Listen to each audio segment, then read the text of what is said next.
Reka nongere ngusuhuze cyane ukurikiye Davis Entertainment muri aka kanya. Reka mubwire ngo komeza ugire ibihe byiza aho waba udukurikiye uherereye hose, haba mu Rwanda cyangwa se hanze yarwo. Nkuko bisanzwe rero turagarutse n'amakuru yacu y'imyidagaduro, n'amakuru tugenda tubagezaho buri uko bukeye nuko bwije. Ni amakuru rero agezweho kuri tariki ya 22 z'ukwezi kwa gatanu umwaka wa 2024. N'amakuru rero y'imyidagaduro agezweho muri aka kanya. Reka amakuru yacu tuyahereye kuri inkuru ivuga ko Riderman yaba agiye kwiyamamariza kuba depite. Uyu rero Emery Gatsinzi wamenyekanye nka Riderman akaba yazamuye amarangamutima ya benshi ubwo yatangazaga ko yitegura kwiyamamariza kujya mu nteko ishinga amategeko, akanakomoza nyine ku birebana n'umusaruro w'umudepite wagiye ahagaragara urubyiruko mu nteko. Mu gihe cyatambutse ibitekerezo bya benshi ku butumwa bwa Riderman bigaruka ku kuba igihe kigeze ngo mu nteko ishinga amategeko mu Rwanda habonekemo n'umuntu uhagarariye ubuhanzi rero buherutse guhabwa buherutse kuvugwa aho bubarizwa muri Minisiteri y'Urubyiruko. Ihita rero yitwa Minisiteri y'Urubyiruko n'Ubuhanzi. Bikaba rero byanarashimishije benshi by'umwihariko abahanzi n'abanyamuziki. Bamwe rero mu banyamuziki babona ko ngo bidahagije, bakaba rero basaba ko hajya hatorwa umudepite ubahagarariye mu nteko akajya yunganira n'ushinzwe urubyiruko muri Minisiteri y'Urubyiruko n'Ubuhanzi mu kugena bigenewe ibi bisata nyine byombi. Iyi ngingo rero ntabwo iri kure y'ibyo Riderman yakomojeho mu butumwa bwarikoroje ku mbuga nkoranyambaga, aho yagaragaje ko rero hari inyunganizi ikenewe. Yatangiye rero atera amashyengo avuga ko yiteguye kwiyamamariza kuba depite. Ati bisumizi ndabura imikono 300 gusa ngo mbashe kwiyamamariza kuba depite, ese mwamfasha akuyuza. Icyo kora yongereyeho ko yaganiraga mu kiganiro kigufi yagiranye n'itangazamakuru ubwo yabazwaga niba koko ari ukuri agiye kwiyamamariza kuba depite. Riderman yasubije ati nabyanditse niganirira pe. Uyu mugabo rero ariko ibyo yanditse byahagurukije amarangamutima y'abamukurikira ku rubuga rwa Instagram. Bakaba rero baramugaragarije ko biteguye kumushyigikira abaye yumva anabishaka kuba depite.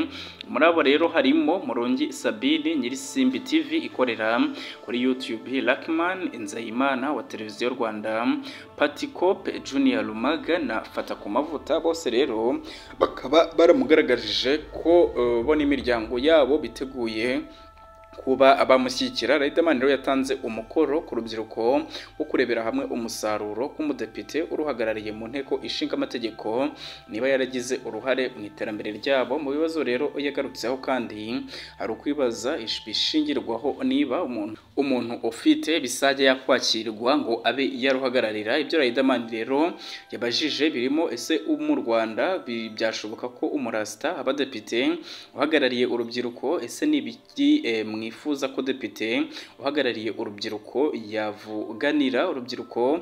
Ese abadepite bahagarariye urubyiruko mu myaka yashize umusaruro wabo murawubona? Nize rero mpinduka urubyiruko rwifuza mu nteko ishinga amategeko.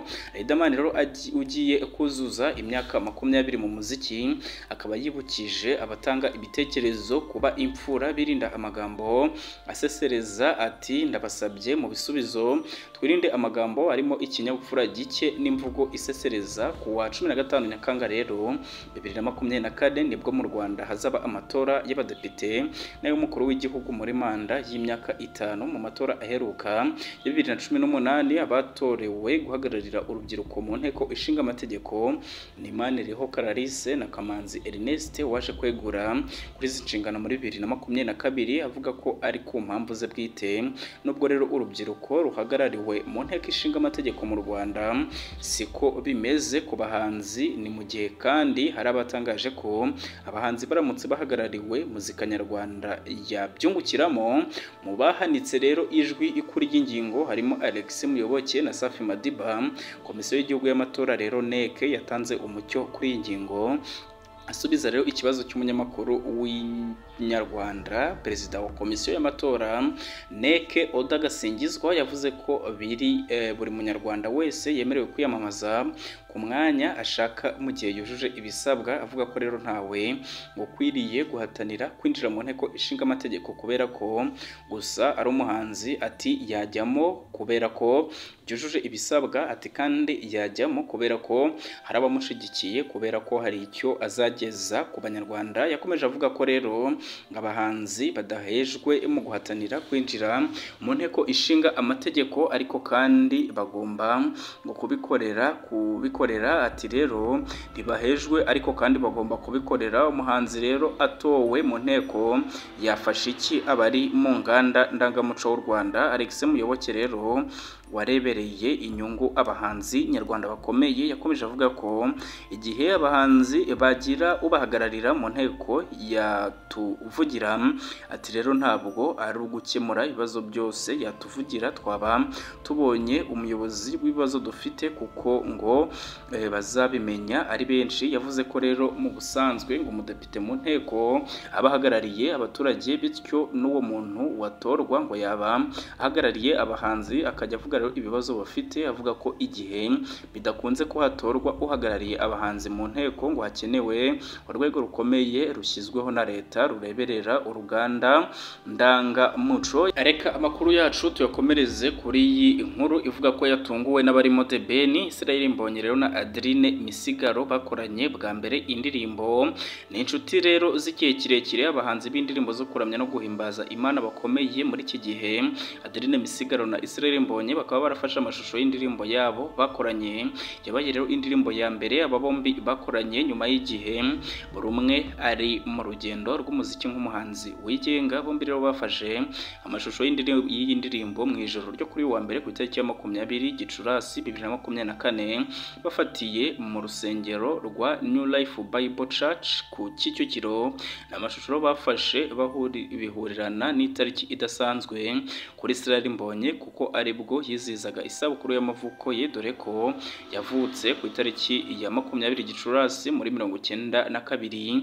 Mu butumwa rero yanyujije ku rubuga rwa X, Israel Mbonyi yashimiye Imana kubw'umunsi yavukiyeho, ati Imana ihe umugisha umunsi navutseho, kuva nkivuka narakwiringiye mwami, ati wankuye mu nda ya mama nzahora ngushima. Yakomeje avuga ko rero mu gihe amaze abonye izuba ngashima Imana ko yamugize icyambu, ati nabaye ikimenyetso kuri benshi, ati ubuhungiro bwanjye bukomeye, umunwa wanjye wuzuye ibisingizo byawe, utangazwa ubwiza bwawe umunsi wose. Mu gihe rero bafataga amashusho y'indirimbo igaruka ku kuramya no gushima Imana, Mugisha Benjamin cyangwa se The Ben ari kumwe na Alex Muyoboke n'abandi batunguye Israel Mbonyi bamwifuriza isabukuru y'amavuko no gukomerera mu rugendo rwe muri muzika. Ibaye rero indirimbo ya gatatu itangajwe Israel Mbonyi ari gukorana n'undi muhanzi, mu gihe The Ben aherutse gutangaza ko yakoranye indirimbo ebyiri na Israel Mbonyi. The Ben rero yavuze ko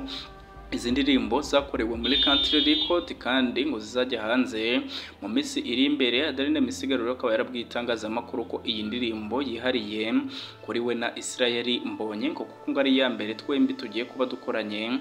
Ati ni indirimbo rero idasanzwe kuri njye na Israel Mbonyi, twamaze gufata amashusho, ati ndizera ko izasohoka no mu minsi iri imbere. Reka amakuru yacu twe tubafite rero tuyasoreza aha ngaha, nkwibutsa ko amakuru yacu arakagaruka. Reka tubabwire ngo turabakunda cyane.